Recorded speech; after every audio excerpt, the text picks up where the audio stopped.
morning, students. Today we are going to start with first chapter, that is transport of food and minerals in plants. Now you all might have read in your previous class that plants, especially the green plants, they produce their food on their own. That is why they are known as producers. And the process by which they produce their food is known as photosynthesis. This process of photosynthesis, it takes place by using carbon dioxide and water in the presence of sunlight. And by this process, they produce their food, which provides energy to the plant cells. Now children, if the amount of water present in the soil is not good enough, then the plants will not be able to make enough food. And if they are unable to make enough food, then their growth will be sustained. That is, their growth will be stopped. Plants, they lose water in the form of water vapor from the leaves. And this in turn helps the plants to absorb water from the soil. So we can say, children, that each part of the plant requires sufficient amount of nutrients in order to develop well. And water is the only medium which helps in the transport of dissolved food and nutrients to different parts of the plant. Thus, what we can say is that water plays a very important role in the regulation of life processes in the plants. So now we are going to study in this chapter that how these plants are going to absorb the food and mineral from the soil and how it will help them to keep healthy. Starting with the absorption of water. Now, how water is absorbed by the plants, children? Water is absorbed by the plants through their roots. In their roots, they have tiny structures which are called root hairs.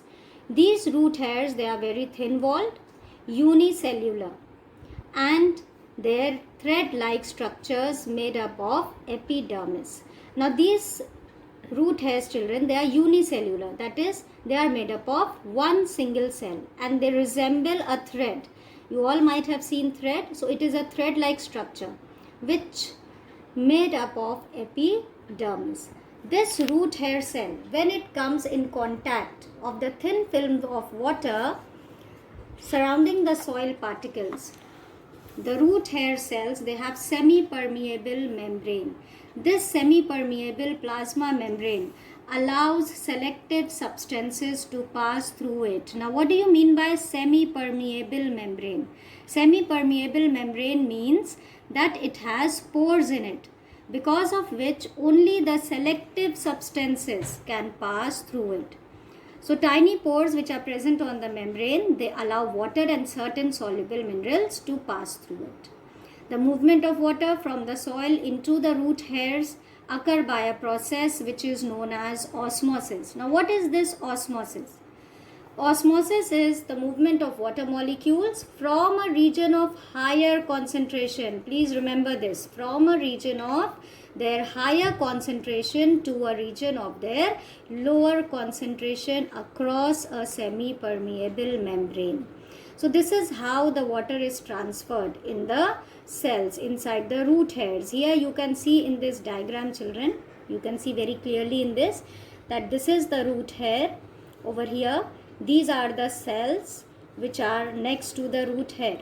Now here you can see that water from the soil moves into the cell due to osmosis. Osmosis is the only process with the help of which the water moves inside the roots and then it passes on to the neighboring cells. Okay, that we are going to study later on. Now let's move back to osmosis. Now how this osmosis takes place, children? For that I will explain you with the help of a diagram. Now let's see this osmosis diagram which is shown here in your book. Now this is how the water molecules are present inside the plant and outside the plant. This is the soil. You can see here, these are the water molecules which are more inside the soil and they are less inside the root hair. So what happens that when the concentration of water is higher outside, that is in the soil, the water moves through the semi-permeable membrane inside the root hairs. You can see that some amount of water is present over here. So since the concentration is lower inside the root, the water moves from the region of their higher concentration to the region of its lower concentration. So this is how the movement takes place by osmosis. Okay, I'll show you one experiment also which will explain you how osmosis takes place. Here is an experiment to observe osmosis. In this we require few things, that is a few dried raisins. What do you mean by raisins? That is kishmish. We call it kishmish in Hindi. A few dried raisins, then water, a weighing balance and a beaker. We will take 2 beakers. We will fill the beaker with the water and we will soak some raisins inside the water. When you will observe the beaker after 1 or 2 hours, you will see that the raisins, they have increased in their size. And if you weigh them, if you take them out and weigh, you will see that their weight has also increased. Now how this happened? This happened because earlier they were shrinked, they had no water inside them, but when they were left in the water went inside the raisins because the concentration of water inside the raisins was less as compared to the outer environment. So the water from outside moved inside the raisins, and raisins, they have a semi-permeable membrane. So that is why you will find that the weight has increased and the size of the raisins has also increased. So this is how osmosis takes place. Is that clear, children? Okay. Now let's move on to pathway of water absorbed by roots. Now what path the water covers while moving inside the root. When water enters into the root hair, the concentration of water molecules, it becomes higher as compared to the adjacent cells. Now as the water will move inside the root hair, children, the concentration of water will increase inside the first cell, you can see over here. And as the concentration increases here, the concentration of the neighboring cells decreases as compared to the first cell. So in order to overcome this decrease in the water will again move from the first cell to the neighboring cells.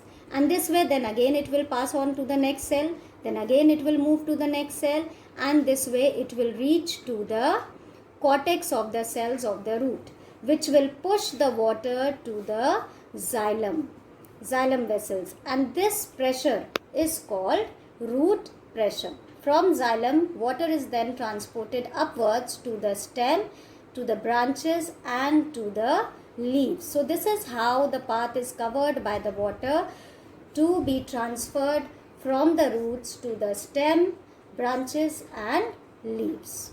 Now there's one more activity which I will explain you, which is again showing osmosis. Now how osmosis takes place, this we are going to learn through a activity in which we will take a potato. We will make a cavity right in the center. The cavity should be square shaped, and we will leave the base of the potato as it is so that we can keep it on inside a beaker. Now we'll take a beaker, we'll put the potato inside the beaker. The beaker will be having colored water in it, and the potato will be filled inside with sugar solution. The sugar solution will have 25% sugar in it. So the solution should be 25% sugar solution. Now we'll place a pin over here, a all pin you can say, which will mark the level of the sugar solution inside the potato. Now leave this setup for 1 hour. After 1 hour, when you will go and again see the setup, you will see that the water inside the potato has risen. The level of the sugar solution, it has increased. Now how this happened, children? This happened because the concentration of water outside the potato was more as compared to the concentration of water inside the potato. So whatever water was more outside, it moved inside the potato through the semi-permeable membrane of the potato. Therefore, the level of the water has increased. So water from the beaker enters into the cavity through the process known as osmosis. Now, absorption of mineral salts by roots. Now, just now we were learning about absorption of water. Now we are going to learn how the mineral salts are absorbed by the roots. Now, along with water, roots also absorb minerals from the soil. Certain salts like salts of calcium, magnesium and nitrogen, they get easily dissolved in water, and so they can easily pass through the roots into the plants. Now there are two mechanisms, children, by which the water is mineral salts are transferred. First is diffusion and second is active transport. First we are going to learn about diffusion. Diffusion is the movement of particles from the region of their higher concentration to the region of their lower concentration until the concentration in both the regions become equal. That is, children, if the concentration of mineral ions is more in the soil, then it will move from its higher concentration, that is from the soil, into the roots, because inside the roots, the sap of the root cell, it has less minerals and ions present over there. Therefore, it will move from the soil into the root hairs. Okay. Now, during photosynthesis and respiration, plants are entirely dependent on diffusion for the exchange of carbon dioxide and oxygen between the cell and the external environment. So, we can say that diffusion is the only method by which carbon dioxide and oxygen is also transferred in the cells of the plants. Water also diffuses out from leaves through stomata, which helps in the circulation of nutrients. Now here in this diagram you can see, children, how the diffusion is taking place. The mineral ions are more inside the soil. Since their concentration is more in the soil, they will move from the region of their higher concentration to the region of their lower concentration. They will go inside the root hair, and from there they will pass on to the neighboring cell.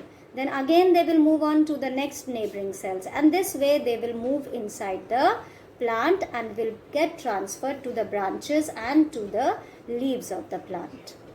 Now there is another method which we are going to learn, that is active transport. Now what is this active transport?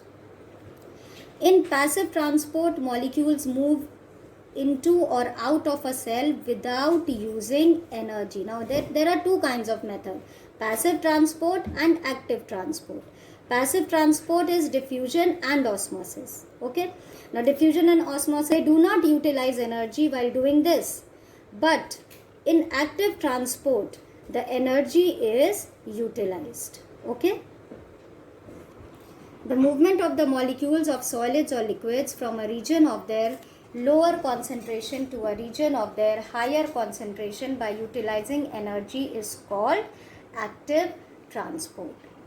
In active transport, unlike passive transport, the cell expends energy to move a substance against its concentration gradient.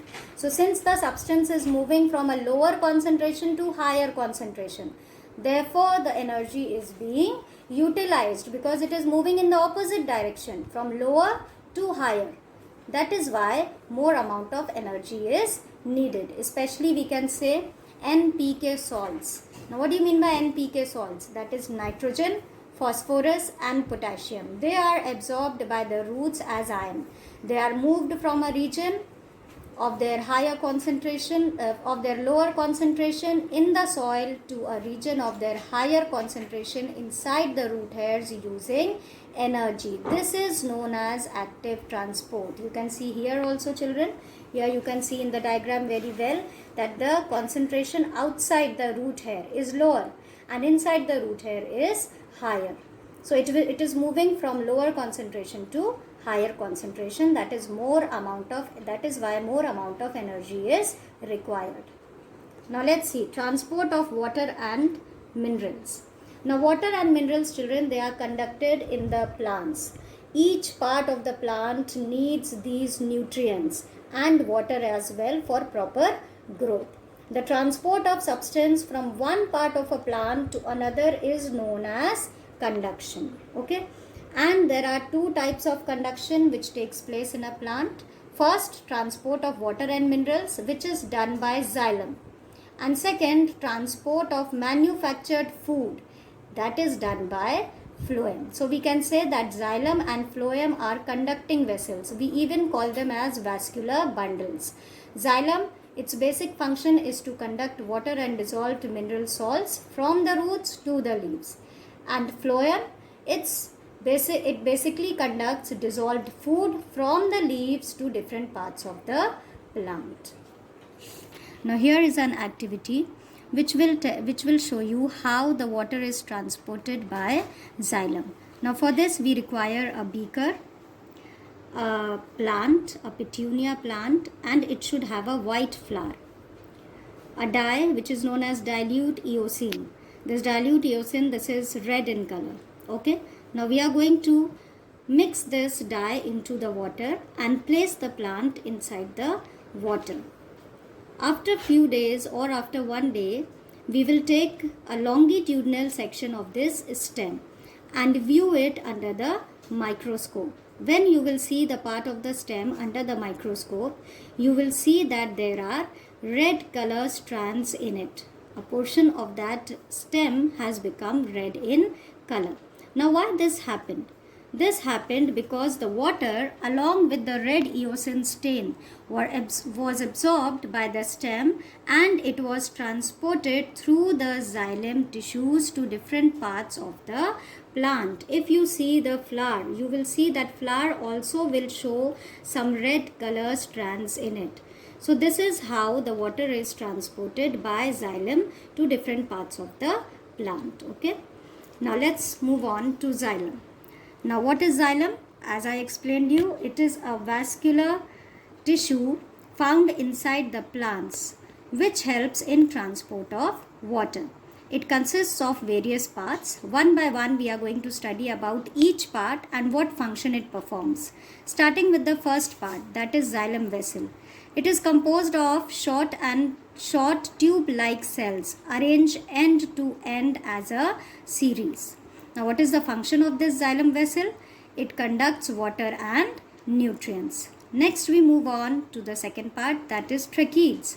Now tracheids, they are elongated children. They are very long tube-like cells which are tapered at the end. You can see in this diagram they are long tubular structures but they are tapered at the end. Tapered at the end means they are pointed at the end.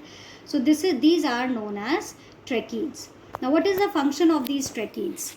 They conduct water and nutrients. They also provide mechanical support to the plant parts. That is, they are also conducting water, but they are providing mechanical support also to the plants.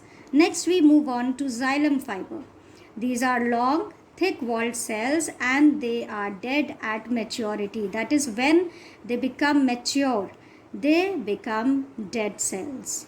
What is their function? Their function is also to provide mechanical support to the plants. Next we move on to xylem parenchyma. It is the only living component of the xylem. That is, these cells are the only cells which are living cells. And these have a cell wall thinner than vessels and tracheids. What is the function of these cells? These store starch and oil. That is, you can say they are the storage cells. They store starch as well as oil in the form of food inside the plants. Ascent of sap. Now what is this ascent of sap? The sap moves in the upward direction against gravity to reach the leaves of the plants. This upward movement, that is the movement of the solution present inside the cells, which we call as sap. The movement of this sap against the gravity is known as ascent of sap. Now next we move on to the second, that is phloem. Phloem transports manufactured food. Now phloem, children, it also consists of various parts. We are going to study about its different parts and its functions. Starting with the first part, that is sieve tube. Now as the name is, children, sieve tube, it has many pores in it. That is why it is named as sieve tube. What do you mean by sieve? Sieve is any object which has many holes in it. That is known as sieve. Okay, we use it for straining tea also at our home. You can see in your strainer, in your sieve at your home, that they have many holes in it. So here sieve tubes are named so because they have tiny pores in it. It comprises living thin walled tube-like cells which are arranged end to end to form a long tube. The end wall of each sieve tube is perforated, that is, it has holes present, and is called a sieve plate. What is the function of this sieve tube? It transports food from the leaves to different parts of the plant. Then we move on to next, that is companion cells. Now these are parenchyma cells which are associated with sieve tubes. As the name is companion, that means they are attached to the sieve tubes. They are companions of sieve tubes. Now what is the function? They provide energy to the sieve tube cells. Next we move on to phloem parenchyma. These are thin-walled cells and their function is to store the starch in it. Then phloem fiber. These are composed of long, thick wall and dead cells. And their function is to provide mechanical support to the plant. Now food, children, is stored inside the plants. It is manufactured first inside the leaves by the process of photosynthesis. Then this sugar is transported to other parts of the plant. And this transport of food from the leaves to different parts of the plant is known as translocation. Okay, now we move on to next, that is transpiration. What is transpiration? Transpiration is the process in which water is lost from the aerial parts of the plant. It is similar to evaporation. It occurs basically in the leaves, children, because it contains stomata. So it takes place through stomata, and it takes place through stem also, because stem, it contains cuticle or lenticels present in it. These cuticle and lenticels, they help in transpiration by allowing the water to pass through them. Now what is the significance of transpiration? Now transpiration is very important for the plant, children. But as it is beneficial, it is harmful also. So we call it a necessary evil. Now how is it beneficial and how it is harmful? Let us see. Now it is harmful process because suppose there is a condition of drought, there is no water around the plant, and still the plant will continue with the transpiration. So what will happen? That the water will continuously be lost through the leaves, through the stem, and because of which there will be decrease in the water content of the plant, and which will result finally in serious desiccation, wilting, and often death of the plant. So that is why we call it as evil also. Now why is it necessary also? How is it important also? It is important because transpiration only allows the water to enter inside the roots. When the water is evaporated through the leaves, then the pressure is created at the top to pull more water from the xylem. This pressure allows the water to be pulled up, and this is known as transpirational pull. This transpirational pull is totally responsible, children, for the conduction of water and salts from the roots to the aerial parts of the plant. So if transpiration will be reduced, then the water absorption will also get reduced. So that is why it is beneficial also. Now what is transpirational pull? Transpirational pull is responsible for dragging water, that is for pulling up water at the leaf end. The pull of force is transmitted down to the root through the water column in the xylem element. The continuity of the water column remains intact due to the cohesion of water molecules. Roots simply act as a passive organ for absorption. As you know that roots are the first organs to absorb water inside the plants. So they are simply passive organs which absorb water, and transpiration proceeds. Water absorption takes place simultaneously, and this is how the water is absorbed inside the plant. When water transpires, that is when transpiration takes place, it gives a cooling effect to the plant. So this is why the transpiration is beneficial, because it keeps the plant cool. This is especially important in warmer environments. Moreover, the wet surface of a leaf allows for gaseous exchange as well. So this is why, children, it is beneficial as well as harmful also. Now here we are going to perform an activity in which we will see how transpiration takes place inside the plant. For this we will need a potted plant. We will take a potted plant and a bell jar and a polythene. Now we will first take the potted plant, cover the pot of the plant with the polythene. Now we are going to put a bell jar over this potted plant, and we will put some Vaseline, petroleum jelly you can say, at the base, so that the bell jar is tightly pressed against the plate. Now leave it aside for few hours. After few hours, when you will go and see, you will see that the bell jar has tiny droplets in it. Now from where did this water come? This water came because of the transpiration. The leaves of the plants, they were open, so they evaporated water. And where did this water go? This water got stuck to the walls of the bell jar. So this experiment shows that water droplets are formed as a result of transpiration. Now there are certain factors, especially the environment factors, which affect the rate of transpiration. Now let us see what are these factors and how they affect the rate of transpiration. First we are going to study about light. Now light, children, it affects the rate of transpiration very rapidly. In the daytime there is more transpiration as compared in the night or in the dark. This is because light, it stimulates the opening of the stomata. The stomatas, they are opened in the light in the daytime. So light speeds up transpiration by warming the leaf as well and by keeping the stomata opened. Next is temperature. Greater the temperature, more the evaporation will take place. Water evaporates more rapidly because the environment is hot, and because of that the transpiration increases. Humidity. The rate of transpiration, it decreases because the humidity in the environment is more. And what is humidity? The amount of water vapor present in the environment. That is known as humidity. So already the environment is saturated with water.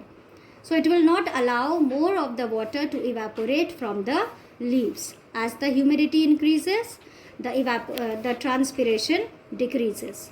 Next is wind. If there is no wind, then the rate of transpiration is reduced.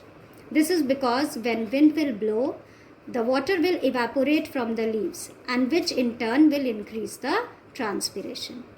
Next is soil water. Lower the amount of soil water present inside the soil, the less will be the rate of transpiration. If the soil water is more, then the transpiration will increase. And why this happens? Because if the rate of transpiration increases and the soil water is less, then it will result in wilting of the leaves, because the amount of water will become less inside the plant. Okay. Now next we move on to minerals, nutrients required by the plants. Now there are certain minerals, children, certain nutrients which are very important for the growth of the plant. And these minerals, they are needed by the plants. They are needed by us also. Same way they are needed by the plants also. These nutrients have been divided into two categories, macronutrients and micronutrients. Now let us study about macronutrients first. Now macronutrients, these are the minerals which are required in large quantity. That is why they are known as macro. Macro means large, okay, big.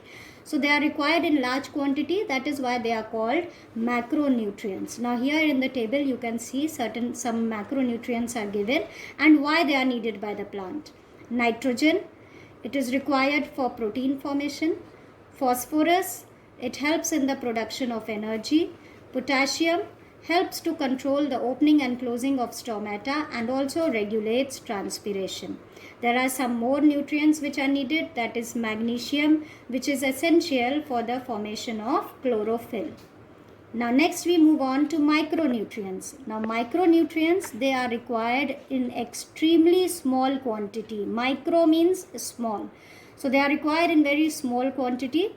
That is why they are known as micronutrients. And some of the important micronutrients are iron, which is an important constituent of protein, magnesium, components of enzyme, zinc required for the activation of enzymes. So these are the uses of these micronutrients. Now if these nutrients are not present in correct amount, children, then they result in poor growth and develop certain deficiency symptoms. Now let us see what are the deficiency symptoms which occur inside the plant because of the less amount of these nutrients present. First we are going to study about macronutrients. Now nitrogen, if it is present in less amount, or if there is a deficiency of nitrogen, then it reduces growth. Chlorosis, that is the yellowing of the young leaves take place. Then phosphorus, it results in poor root growth. If it is present in less amount, I am talking. Potassium, stunted growth. Magnesium, chlorosis. What is chlorosis? You have read over here. Yellowing of the young leaves. Next we move on to micronutrients. Zinc, if it is present in less amount or if it is deficient, then chlorosis takes place. Shoot growth slows down. Magnesium, disorganization of chloroplast, thylakoid membranes and chlorosis as well. Iron, stunted growth. So these, you can say that these nutrients are very important for proper growth of the plant. Here I end with the chapter. I will attach a PDF along with this video which will have the solved exercises in it. You can view that PDF and complete your work in your register. Thank you.